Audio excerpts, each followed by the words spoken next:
నమస్కారం. సిటీ వార్తలకు స్వాగతం.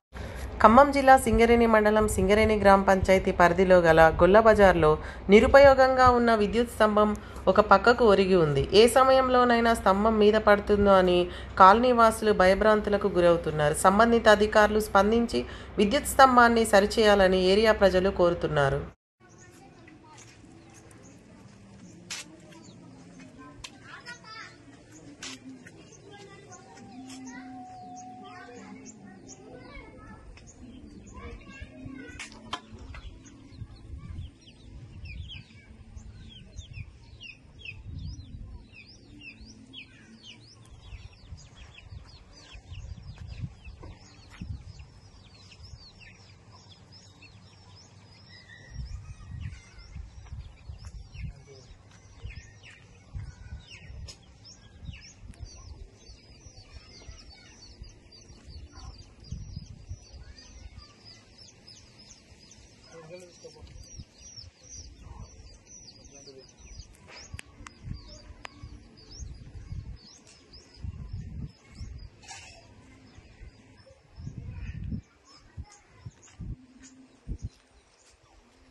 సిటీ వార్తలు సమాప్తం. నమస్కారం.